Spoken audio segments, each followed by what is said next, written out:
The huge meeting room fell silent as Ambassador Elena Chen stood up from her chair. The circular chamber was filled with representatives from 17 advanced alien civilizations. All eyes and sensing organs watched as the human diplomat calmly gathered her papers and digital tablet. Elena was tired. 3 weeks of negotiations had led nowhere. Dark circles showed under her eyes, but her posture remained perfect. She wore the simple navy blue uniform of Earth's diplomatic corps with no decorations except a small pin showing Earth and its moon. The coalition's terms remain unchanged, announced the Vraxian representative, Gore-Tek. His blue-gray skin glistened under the bright lights and his forearms gestured dramatically as he spoke. Your species will surrender mining rights to all Class 4 planets in the Orion Arm and dismantle your military vessels exceeding threat classification Beta. Elena looked slowly around the room, studying each alien face. The Vraxians who had started this conflict 6 months ago by attacking human research stations, the Muldari with their spider-like features who supplied weapons to the Vraxians, the supposedly neutral council members whose silence made their true feelings clear. Then we have nothing more to discuss, Elena replied softly. Her voice carried no anger, just quiet acceptance of what must come next. The Dralid representative, a tall, thin being with skin like tree bark, leaned forward. Ambassador Chen, surely you understand your position. Your species controls only 27 star systems. The coalition controls over 400.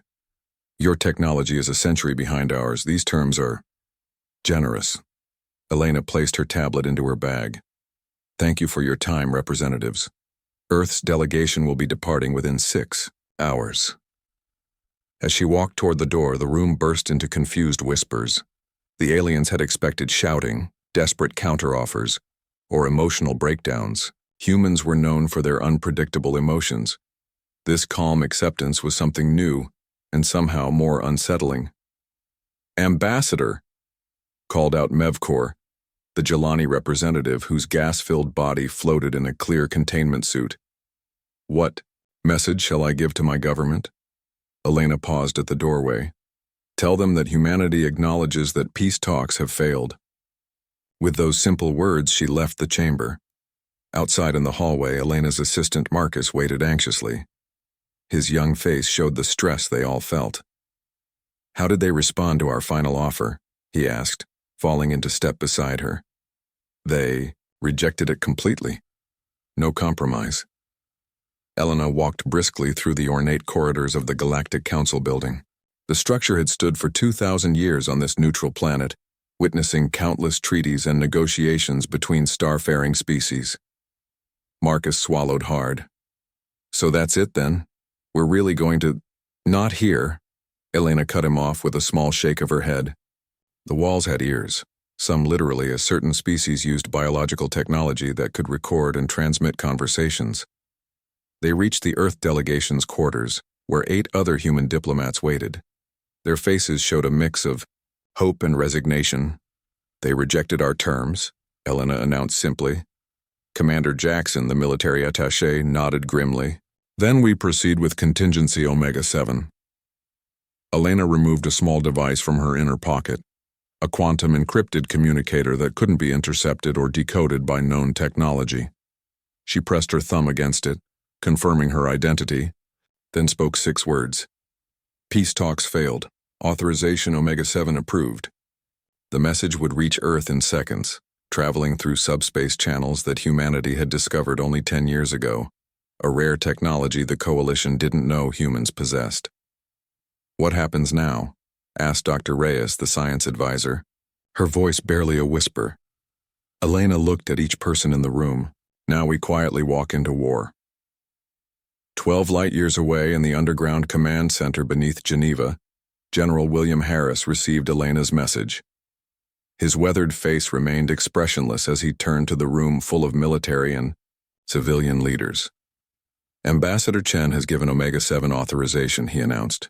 The room remained disciplined and quiet. No outbursts, no protests, only the sound of fingers typing as commands were relayed.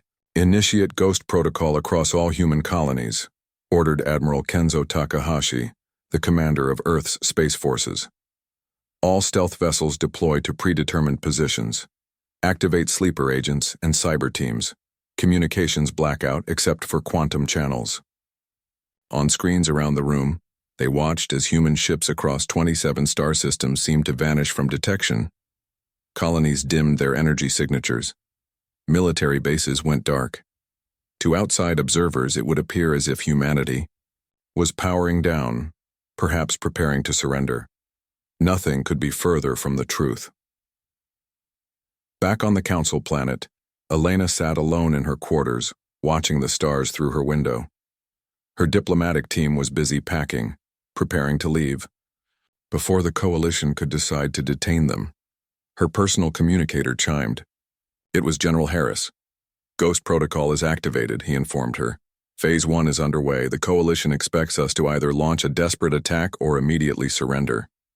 Elena nodded. And instead, we do neither. Exactly. Special Forces teams are already deploying. Infiltration units have been activated on 12 coalition worlds. Cyber warfare teams have begun mapping their networks. By the time they realize we're fighting back, we'll already be inside their defenses. Elena thought about the arrogance she had witnessed in the council chamber, how the coalition representatives had spoken down to humanity, certain of their technological superiority, their greater numbers, their extended reach across the galaxy. They didn't understand humans at all. They expect us to fight like them, she said, with big ships and direct attacks. That's their mistake, Harris replied. Humanity has never won its greatest battles that way. Elena remembered her history, how throughout human conflict, it was rarely the side with the biggest army or most advanced weapons that prevailed. It was the side that adapted, that found unexpected ways to fight, that recognized when the rules of war had changed. How long until Phase 2? She asked. 3 weeks, Harris answered. By then, we'll have compromised their major systems. The first strikes will disable, not destroy. We're not fighting for vengeance, we're fighting for survival. Elena nodded. This was why she had become a diplomat, to prevent war if possible, but to help humanity survive if war became inevitable. General, she said before ending the transmission, make sure everyone remembers. We're not just fighting for Earth. We're fighting to show the galaxy that technological superiority doesn't guarantee victory. Sometimes the quietest species are the most dangerous. As her ship departed from the council planet 6 hours later, Elena watched the glittering structure recede into the distance. The coalition representatives probably believed they had won, that humanity would soon surrender formally. They would learn their mistake soon enough. 2 weeks had passed since the failed peace talks. The Coalition War Council gathered in their massive headquarters on Vraxia Prime, the blue-green homeworld of the species that led the alliance against humanity. Supreme Commander Draktul stood before a giant holographic display showing human territory. His 4 arms were crossed in different patterns showing his confusion. Nothing, he said, pointing at the display. Absolutely nothing. The other military leaders shuffled uncomfortably. The Moldari general clicked her mandibles nervously. Perhaps their communication systems are down? All of them across 27 star systems? Draktul shook his head. No, they're doing something, but what? The coalition had expected an immediate response after the peace talks failed. Perhaps a desperate attack against their border outposts. Maybe a panicked evacuation of human colonies, nearest to coalition space. Or most likely, a message of surrender. Instead, there was only silence. Human ships had disappeared from their regular routes. Their colonies showed minimal energy signatures. Their communication channels were quiet. They're hiding, suggested a Tellarite admiral, his fur bristling with excitement, like prey animals sensing a predator. Draktul wasn't convinced. In his 300 years of military service, he had never seen a species react this way to the threat of invasion. It was unsettling. Double our patrols along the border, he ordered, and send scout ships deeper into human territory. I want to know what they're planning. Admiral Kenzo Takahashi stood on the bridge of the stealth vessel Nightshade. The ship was one of humanity's newest designs, small, fast, and nearly impossible to detect. Its hull absorbed sensor scans instead of reflecting them. Its engines left no traditional energy trail. Even its internal systems were designed to contain all emissions. The Nightshade wasn't a traditional warship. It carried no massive energy weapons or missile batteries. Instead, it was packed with electronic warfare systems, infiltration drones, and a dozen Special Forces soldiers. "Status report," Takahashi requested, his voice calm and measured. Commander Maya Rodriguez, his second-in-command, looked up from her console. "All units in position, Admiral. Ghost protocol fully implemented across all human colonies. Coalition scout ships have entered the edge of our territory but haven't detected our presence." On the main screen, tiny dots represented human stealth, ships positioned near key Coalition installations. For every large Coalition warship, there were 3 small human vessels shadowing it, completely undetected. "And our infiltration teams?" Takahashi asked. "Already in place on 14 Coalition worlds," Rodriguez reported. "The diplomatic corps did excellent work over the past 5 years. Every trade delegation, cultural exchange, and peace mission carried members who stayed behind, establishing safe houses and gathering intelligence." Takahashi nodded with satisfaction. While the Coalition had been building bigger warships and more powerful weapons, humanity had been preparing for a completely different kind of conflict, one fought from the shadows. "What about Operation Blackout?" he asked. "Ready to activate on your command," Rodriguez replied. "Our cyber warfare teams have mapped 78% of critical Coalition networks.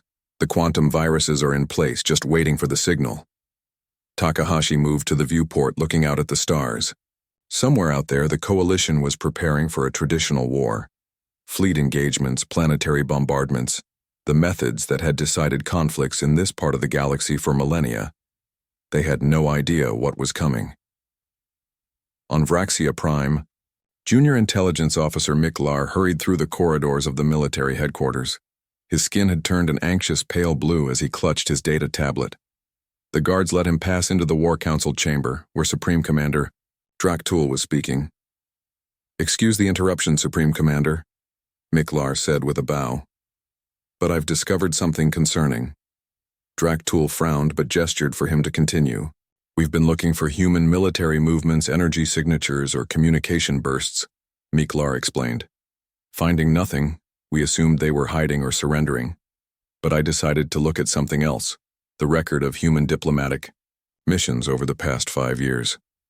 He displayed a chart on the main screen. Each dot represents a human diplomatic visit to a Coalition world. Notice anything unusual?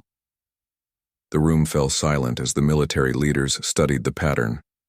The visits formed a clear network, concentrating around major military installations, communication hubs, and power centers. "Now look at this," Miklar continued, his voice shaking slightly.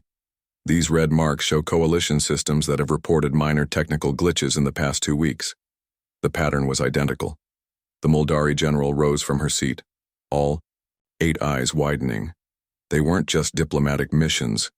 They were reconnaissance," Draktul finished, his voice hard, "and possibly sabotage preparation." An alarm suddenly blared through the chamber. A communications officer rushed in. "Supreme Commander, we've lost contact with the Dreadnought Eternal Dominance." The Eternal Dominance was the Coalition's newest and most powerful warship. Over 2 kilometers long, it carried enough firepower to reduce a planet's surface to molten slag. Its crew of 12,000 represented the Coalition's finest warriors and technicians. Now it drifted silently through space, all systems offline. The first Coalition rescue ship approached cautiously. There, scans showed no signs of damage, no radiation leaks, no battle debris. It was as if someone had simply turned off the massive vessel like a child's toy. "Boarding team, proceed with caution," ordered Captain Vexneer from the rescue vessel. "Full environmental suits and weapons ready." The boarding team entered through an emergency airlock. The ship's internal gravity was offline, so they floated through the corridors. Emergency lights cast eerie shadows. "Life signs?" Vexneer asked over the comm. "Positive," responded the team leader. "Crew appears to be asleep, all of them." "Asleep? Check for gas or chemical agents." "Nothing detected, Captain." Environmental systems show clean. But there's something else. The ship's central computer has been completely rewritten. The operating system is unrecognizable. In the engine room, they found the source of the problem. Small devices no bigger than a thumb were attached to key systems. They weren't explosives or typical sabotage tools. They were something far more sophisticated, quantum computers that had reprogrammed the ship's systems on a fundamental level. And on each device was a small symbol, Earth's blue and green globe. Back on the Nightshade, Admiral Takahashi received the report. The eternal dominance has been neutralized. No casualties. He nodded with satisfaction. Begin Phase 2. Target all primary communication relays and defense networks. Across Coalition space, the carefully hidden human operatives activated their devices. On 17 key worlds, power grids briefly flickered. On military bases, weapon systems suddenly reported mysterious calibration errors. Communication networks experienced unexpected delays or dropped connections. None of the failures were catastrophic. None caused injuries or deaths. They were simply warnings, demonstrations of vulnerability. The message was clear. We can reach you anywhere. We could have hurt you, but chose not to. This time. While coalition leaders scrambled to understand what was happening, humanity quietly advanced their position. This wasn't a traditional war with clear battle lines and direct confrontations. This was something the galaxy had never seen before. A shadow conflict where the first victories were won before the enemy even knew they were fighting. The humans had indeed walked into war, but they had done it so quietly that their footsteps had been mistaken for silence. The emergency meeting of the Coalition High Command was chaotic. Military leaders from 17 species argued loudly while holographic displays showed the growing crisis. In the past week, 30 major warships had been disabled, just like the eternal dominance. Communication networks on 12 worlds had experienced mysterious failures. Defense systems reported sudden vulnerability to attacks that shouldn't be possible. Supreme Commander Draktul slammed all four fists onto the table, silencing the room. "Enough," he shouted. "The humans are clearly behind these attacks. Our intelligence was wrong about their capabilities." General Zivnara of the Muldari leaned forward, her spider-like form casting long shadows. "How could we have missed this? Their technological level was assessed as at least a century behind ours." "Because they wanted us to think that," explained Intelligence Officer Miklar, who had been promoted after discovering the pattern of human diplomatic missions. "For the past decade, humans have shown us only what they wanted us to see." On the main screen, he displayed images of known human ships and technology. These are the vessels and systems they allowed to be observed in open space or during official visits. But look at these. He showed blurry images captured by deep space sensors over the past week. The ships were smaller, with different configurations and no visible engine emissions. They've been developing stealth technology while showing us outdated designs, Miklar continued. "And these devices we found on the Eternal Dominance," he held up one of the small gadgets that had been recovered. "It's a quantum computer using principles our scientists thought were theoretical. It can rewrite operating systems at their most basic level." A science advisor stepped forward to examine it. "This shouldn't be possible with their level of technology." "And yet here it is," Draktul said grimly. "The question is, what do we do now?" On Earth, in the Underground Command Center in Geneva, General William Harris watched the reports coming in from across Coalition space. Beside him stood Ambassador Elena Chen, recently returned from the failed peace talks. "Phase 2 is proceeding better than expected," Harris noted. "Their confusion is giving us time to position our forces for Phase 3. Elena studied the strategic display. "Any casualties?" "None," Harris confirmed. "All Coalition personnel affected by our operations are unharmed. The nerve agent used on the Eternal Dominance and other vessels simply induces sleep for 12 hours.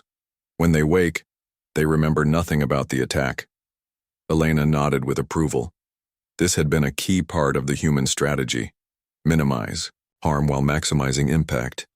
They weren't fighting out of hatred or a desire for conquest. They were fighting for survival against a coalition that had threatened their existence. "What about our special project?" she asked. Harris pressed a button, and a new display appeared showing a distant star system far from both human and coalition space. Project Sanctuary is at 87% completion. If everything else fails, we'll have somewhere to go. Elena hoped it wouldn't come to that. Humanity had already been forced to leave Earth once, generations ago when climate change had made much of the planet uninhabitable. The colonization of nearby star systems had been humanity's second chance. She didn't want them to need a third. And our allies? She asked. Harris switched the display again. Making contact now. The Kazakh were not considered an important species. In galactic politics, they looked like large insects with hard shells and multiple limbs. They communicated by clicking sounds and pheromones. The coalition used them as miners and manual laborers, considering them barely intelligent enough to follow orders. The coalition was wrong. Deep in the minds of Novus 3, a major coalition industrial world, Taskmaster Krit-Krat received the signal he had been waiting for. He clicked rapidly to his fellow workers, who spread throughout the vast underground complex. Within hours, the main power generators for the planet's largest weapons factory mysteriously failed. Production lines stopped, security systems went offline, and in the confusion, important manufacturing data was copied and transmitted to waiting human ships. Similar events happened simultaneously on 11 other coalition worlds where the Kazakh worked. The coalition had never bothered to monitor them closely. After all, what threat could simple worker insects pose? The Kazakh reports are coming in, announced Commander Rodriguez aboard the Nightshade. All objectives achieved with minimal detection. Admiral Takahashi nodded. And the ethereals? The ethereals of Tau Ceti were another species the coalition had dismissed. Being partially non-physical beings who existed partly in normal space and partly in another dimension, they were seen as curiosities rather than potential allies. The coalition had never understood their true abilities. They've begun implementing their part of the plan, Rodriguez replied. Coalition stealth operations are being detected and neutralized across 3 sectors. Takahashi allowed himself a small smile. While the coalition had been focused on building alliances with traditionally powerful species, humanity had taken a different approach. They had sought out the overlooked, the underestimated, those with unique abilities that others had failed to recognize. Any word from our friends inside the coalition? He asked. Rodriguez checked her secure communications. Yes, sir. The Tellarite Fifth Fleet has mysteriously changed course, moving away from our infiltration corridors. And the Doraxian information network has experienced a technical error that erased all records of our operative movements. Not all members of the coalition supported the aggressive stance toward humans. Some had maintained secret diplomatic channels with Earth, uncomfortable with the increasingly militaristic direction their alliance was taking. Now, these hidden allies were quietly helping humanity without openly breaking from the coalition. The coalition capital world, Supreme Commander Draktul received the reports with growing alarm. What had begun as isolated incidents was now clearly a coordinated campaign, unlike anything the galaxy had seen before. They're inside our systems, inside our territory, inside our security, he told the High Council gravely. But they haven't launched a single traditional attack. No planets bombarded, no fleets engaged, no colonies invaded. What are they waiting for? Asked a nervous counselor. Draktul had been studying human history transmitted from their public databases. Information the coalition had previously considered unimportant. He had found a repeating pattern that disturbed him deeply. They're giving us a chance to reconsider, he explained. Throughout their history, humans have often shown restraint in conflict, trying to achieve their goals without maximum destruction. These precision strikes are warnings. Warnings? Scoffed a Vraxian general. They're weak. If they had the power to destroy us, they would use it. Draktul was less certain. They're showing us exactly what they can do, that they can reach anywhere, disable anything without us detecting them until it's too late. But they're not killing. Not yet. A junior officer rushed into the chamber, his skin pale with shock. Supreme Commander, we've lost contact with the defense headquarters on Vraxia Prime. Draktul stared in disbelief. Vraxia Prime was the Coalition homeworld, their most heavily defended planet. How is that possible? There are 3 defense fleets protecting the system. Unknown, sir. Communications simply went dark 5 minutes ago. The implications were clear and terrifying. The humans could strike at the very heart of the Coalition.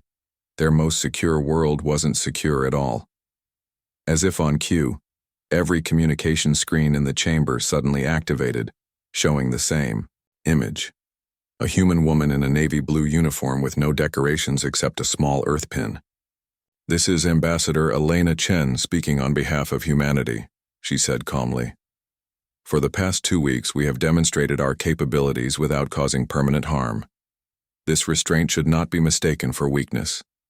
We are prepared to escalate if necessary." She paused, letting her words sink in. "The Coalition can continue this conflict, or we can return to negotiations with a better understanding of each other. The choice is yours. You have 24 hours to respond." The screens went dark, leaving the Coalition leaders staring at each other in stunned silence. The humans hadn't just walked quietly into war. They had changed the rules of war itself. The 24-hour deadline given by Ambassador Chen came and went. The Coalition leadership, divided and uncertain, had failed to provide a unified response. Some factions demanded immediate, massive retaliation. Others argued for accepting the human terms. A few simply wanted more time to assess the situation. Their indecision proved costly. On the morning of the 25th hour, Coalition military bases across 30 star systems went into lockdown as their defense grids detected incoming threats. Alarms blared. Warriors rushed to battle stations. Emergency protocols activated, but there was nothing to fight. No human ships appeared on scanners. No weapons fired. No armies landed. Instead, something much stranger happened. On Daraxia, a Coalition agricultural world, the native plant life suddenly began growing at an impossible rate. Massive vines wrapped around military installations, their surprisingly strong fibers immobilizing weapon systems and vehicles. The plants weren't damaging the equipment, just holding it firmly in place. On Teller Prime, an industrial center, the semi-sentient factory systems that had been programmed to build warships suddenly began producing medical equipment and atmospheric scrubbers instead. On Vraxia Prime itself, the massive ocean that covered 70% of the planet's surface became unusually calm. Then from the depths rose thousands of glowing, floating creatures that no Coalition scientist had ever documented.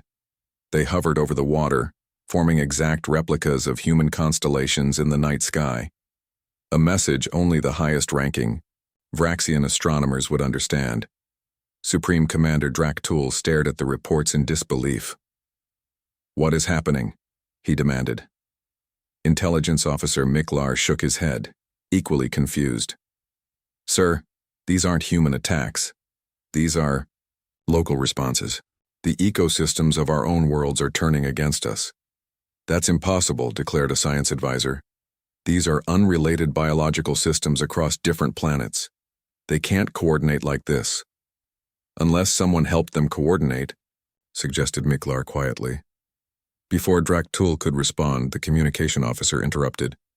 "Supreme Commander, we're receiving transmissions from multiple species requesting immediate audience with the Coalition Council." "Which species?" "The Kazakh, the Ethereals, the Mycosia Collective, the Aquatic Consciousness of Vraxia Prime, and 28 others. All of them are species we've classified as non-strategic or primitive." Draktul felt a chill run through all 4 of his hearts. Now he understood. Aboard the Earth flagship Horizon, Admiral Takahashi and Ambassador Chen watched as reports came in from across Coalition space. They had moved from the stealth vessel Nightshade to this larger command ship, making their presence known for the first time since the conflict began. "Phase 4 is proceeding exactly as planned," General Harris reported from Earth via quantum communication. "Our friends are making themselves known." On the main screen, they could see representatives from dozens of species thought to be insignificant by the Coalition. The arthropoid Kazakh with their complex hive minds. The non-corporeal ethereals who could perceive quantum states directly. The Mycosia, a fungal network spanning entire planets. The aquatic consciousness, ancient beings who lived in the oceans of Vraxia Prime and had watched the Vraxians evolve. These were the true allies humanity had been cultivating for decades. The Coalition made a fundamental mistake, Elena observed. They judged species by their technology level and military strength alone. They never bothered to understand their unique capabilities or perspectives. Takahashi nodded. Whereas we recognize that true strength comes from diversity. These species has abilities we lack and we have abilities they lack. Together, we're far stronger than any of us would be alone. On a secondary screen, they could see the Coalition Council chamber, where representatives from the 17 advanced species were facing representatives from the supposedly primitive ones. The power dynamic was rapidly shifting. The Kazakh have worked your minds for centuries, clicked the Kazakh representative translator devices conveying his complex pheromone language into standard speech. We have mapped every resource deposit in Coalition space. We know where your supplies come from and how to control them. The ethereals have watched your military movements through quantum space, said the shimmering, translucent form of their ambassador. We can detect your stealth ships, predict your strategies, and share this knowledge with our human allies. One by one, the overlooked species revealed capabilities the Coalition had never suspected. The Mycosia could control plant life across entire planets. The aquatic consciousness could influence weather patterns and ocean currents. The silicon mines of Tartarus could interface directly with computer systems. Each of these abilities alone might not have been enough to challenge the Coalition. Together, coordinated by human strategic thinking, they created an unbeatable alliance. General Zivnara of the Muldari paced nervously in the private chamber where Coalition leaders had retreated to discuss this shocking development. How did the humans do this? She asked, mandibles clicking with agitation. How did they bring all these species together without our knowledge? Supreme Commander Drak Tool had been reviewing human history more carefully. Because they've done it before, on their home planet. Their history is full of smaller groups joining together to overcome larger powers. It's a pattern they understand deeply. But these species barely communicate with each other. Many of them were thought to be pre-spaceflight or limited to their home systems. That's what we thought, Drak Tool corrected, but look at this. He displayed records of human diplomatic missions going back 50 years, not just to Coalition worlds, but to dozens of systems they had dismissed as unimportant. While we were watching their military ships and counting their colonies, they were building relationships with species we ignored. They weren't preparing for a traditional war at all. They were creating something new. In the council chamber, the human ambassador had arrived to join the unprecedented gathering. Elena Chen stood with representatives from 32 previously overlooked species, facing the increasingly nervous Coalition leadership. For too long, the galaxy has been dominated by a narrow definition of advancement, she addressed the chamber. Species valued only for their weapons, their territory, or their economic output. Humanity proposes a different model, one where each civilization contributes its unique perspectives and abilities for mutual benefit. She gestured to her diverse allies. The Coalition threatened us because you thought we were weak. You misjudged not only humanity, but also these remarkable civilizations who have chosen to stand with us. Together, we represent a new balance of power in the galaxy. On Vraxia Prime, Draktul made a difficult decision. After consulting with the other Coalition military leaders, he sent a private message to Ambassador Chen. The Coalition recognizes the changed circumstances, he wrote. We are prepared to resume negotiations on new terms. It was as close to an admission of defeat as the proud Vraxian would come. But in truth, this wasn't about winning or losing anymore. The humans and their unexpected allies had changed the game entirely. When the message reached the horizon, Elena read it and turned to Admiral Takahashi. They're ready to talk. Takahashi nodded, relief visible on his normally stoic face, and then we've achieved our objective without a full-scale war.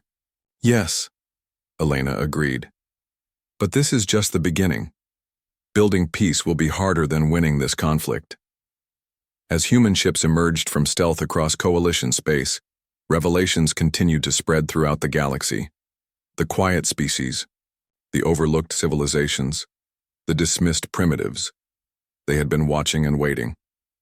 And when humanity offered them respect and partnership instead of exploitation, they had found common cause. The humans had indeed walked quietly into war. But in doing so, they had created the foundation for a very different kind of peace.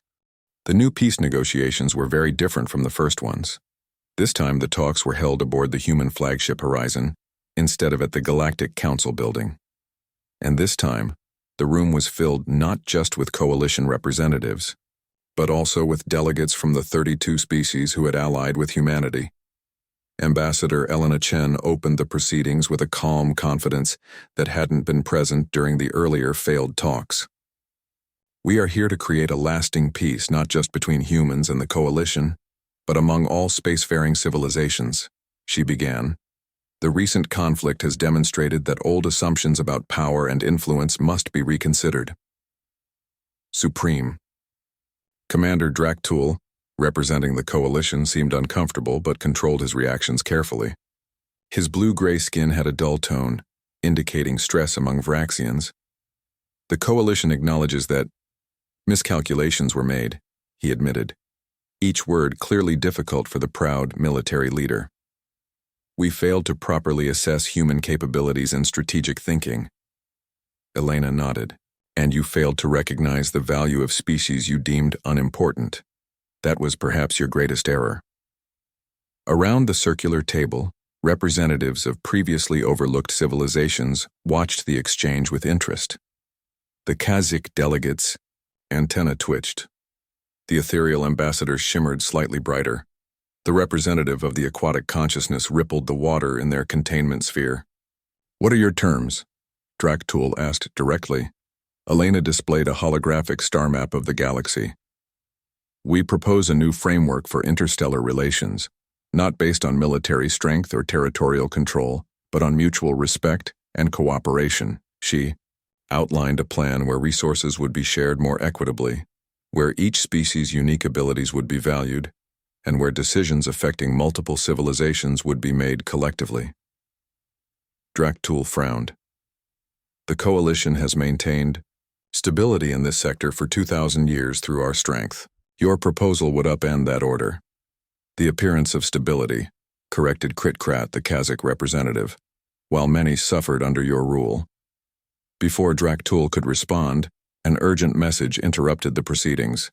A junior, Vraxian officer rushed into the room, his skin pale with alarm. Supreme Commander, Coalition intelligence reports unusual activity at the edge of charted space. Multiple unidentified vessels approaching from the galactic rim. The room fell silent.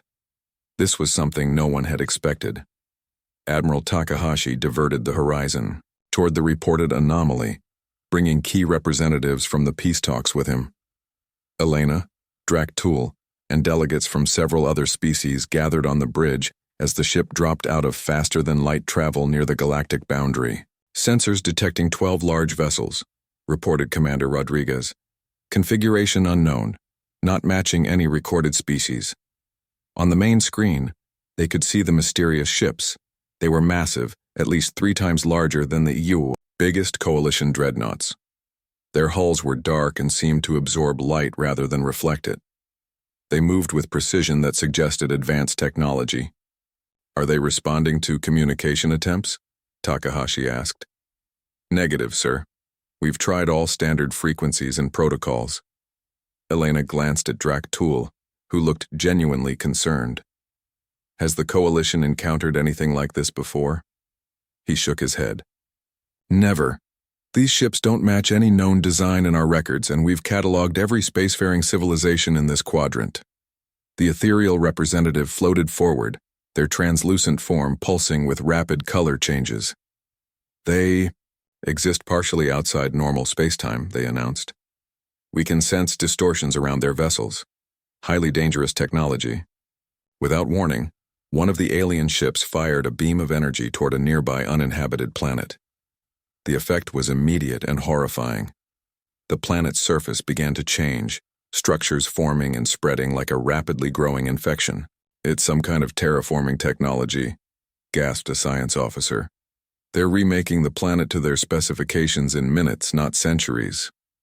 Draktul turned to Elena, his previous hostility replaced by genuine alarm. This threatens all of us. Elena nodded grimly. Commander Rodriguez, inform Earth and all allied worlds. We need every available ship here immediately. For the first time since the conflict began, human and coalition forces would need to work together, along with all the species that had been caught in their power struggle. Over the next 12 hours, ships arrived from across the sector. Human, stealth vessels emerged from hiding. Coalition warships formed battle groups. Vessels from the newly allied species took up positions according to their capabilities. Admiral Takahashi coordinated with Coalition Fleet Commander Jax Vor, a situation that would have been unthinkable just days earlier. Our conventional weapons may not be effective against their technology, Takahashi explained during the joint briefing. We need to combine our diverse capabilities in ways never attempted before. He outlined a plan that utilized the unique strengths of each species. Human stealth technology would allow them to get close to the mysterious ships. Coalition firepower would provide the main offensive capability. The ethereals would help track the partly shifted alien vessels. The Kazakh would use their mathematical abilities to predict enemy movements. The Mycosia would attempt to counter the terraforming technology. It was a strategy no single civilization could have developed alone. This is untested, warned Jax Vor. Our forces have never worked together this way.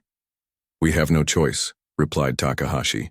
Separately, none of us can match their power. Together, we might stand a chance. As the alien vessels continued their advance terraforming 2 more planets, the hastily assembled defense force moved into position. This would be the first true test of the new alliance. The battle began at 0300 standard hours. Human stealth ships slipped close to the alien vessels, placing quantum disruptors designed to force them fully into normal space. Coalition warships followed, their massive energy weapons charged. Ships from the other allied species took up supporting positions. The plan worked better than anyone had dared hope. The ethereals correctly predicted where the partially shifted alien ships would appear. The quantum disruptors forced them fully into normal space. The coalition weapons, guided by Kazakh calculations, struck with unprecedented accuracy. 3 alien vessels were disabled in the initial assault, but the others responded with devastating counterattacks. Strange energy fields surrounded 2 coalition dreadnoughts, aging the metal of their hulls by centuries in seconds. The ships crumbled like ancient ruins. Human vessels darted between the massive alien ships, too small and fast to target easily. The newly allied silicate mines infiltrated alien computer systems, causing malfunctions and delays. For 6 hours, the battle raged across the sector. Losses mounted on both sides.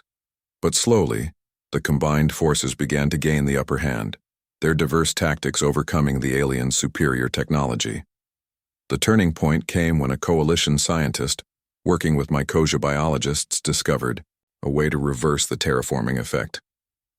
As the aliens realized their primary weapon was being countered, they began to retreat. By the time the last alien ship disappeared back toward the galactic rim, the Allied forces had suffered heavy losses.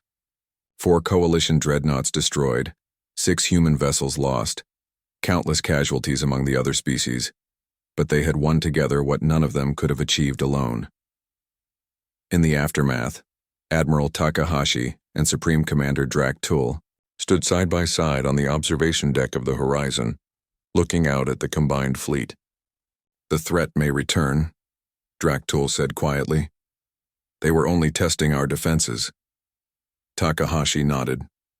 All the more reason to maintain this alliance, not just between humans and the coalition, but with all the species who fought alongside us today.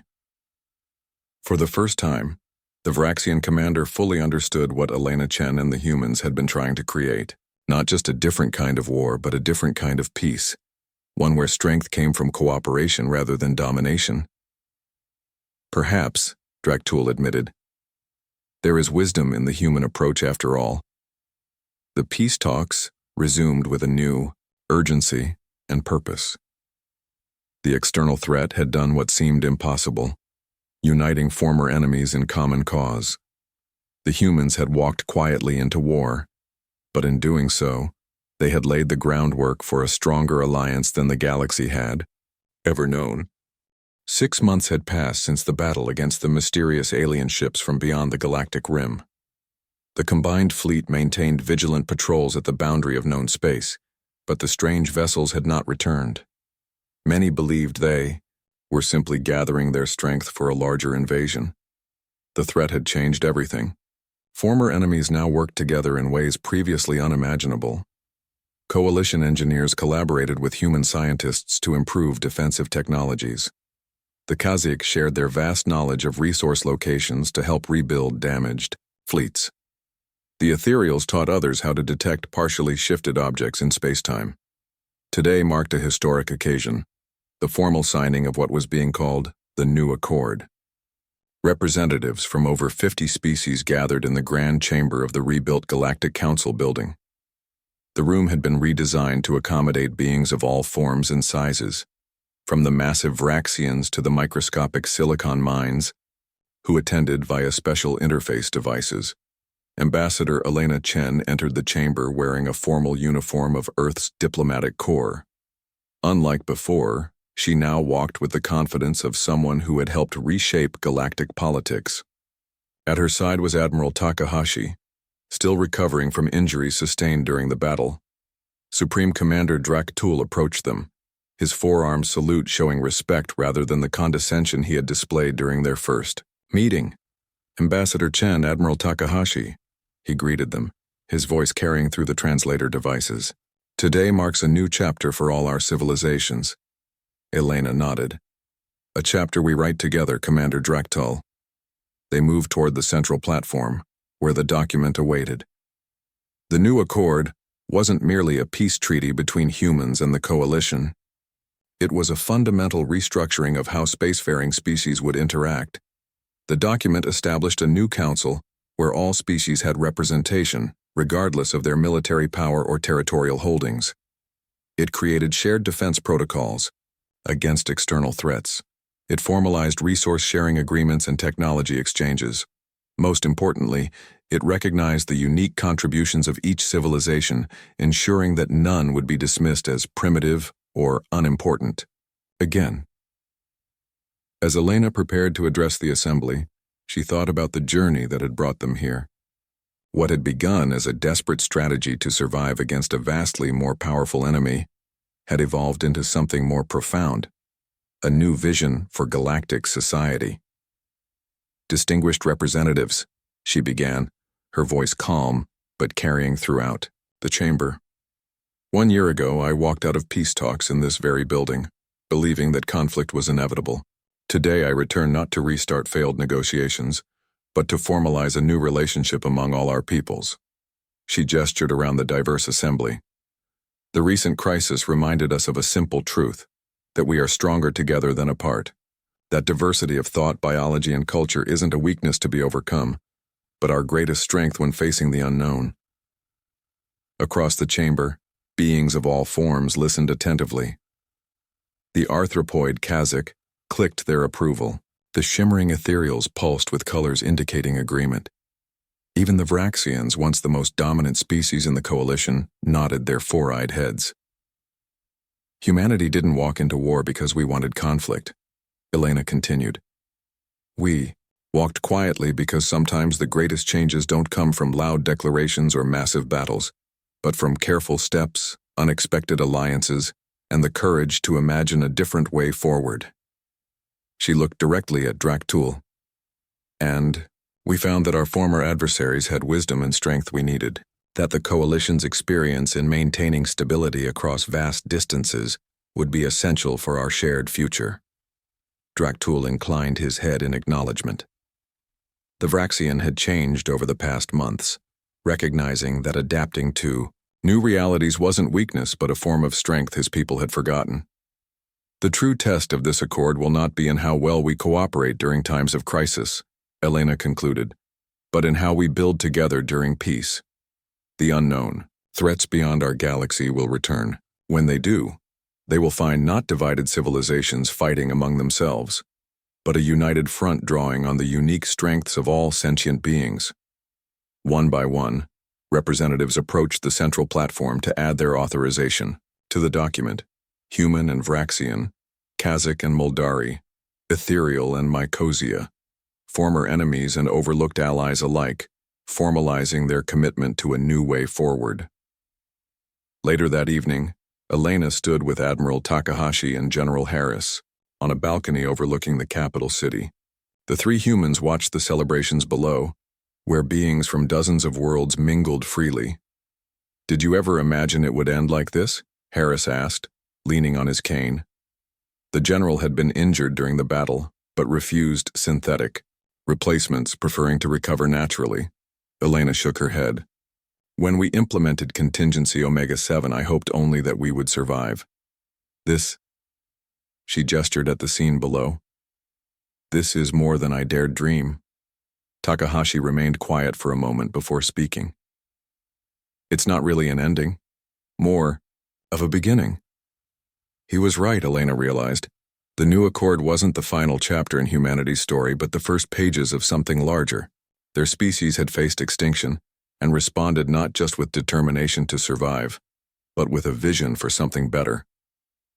A familiar figure approached them, Intelligence Officer Miklar, the young Vraxian who had first recognized the pattern of human diplomatic missions. He had become an important liaison between former coalition worlds and humanity. "Ambassador Chen," he said with a formal bow.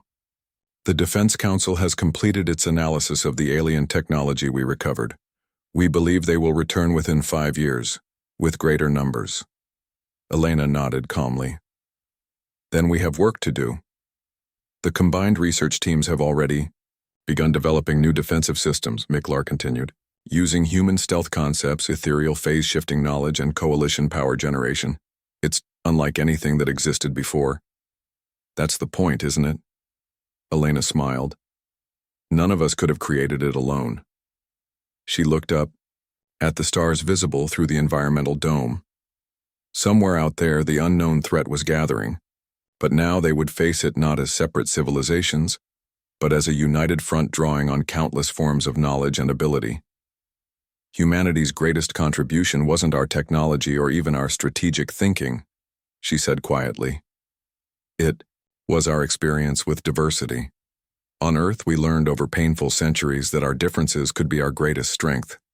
That lesson is what we brought to the stars." Below them, the celebrations continued as beings who once would have never interacted now shared knowledge, culture, and purpose. The humans had indeed walked quietly into war, but in doing so, they had laid the groundwork for a lasting peace based not on dominance but on mutual respect and cooperation.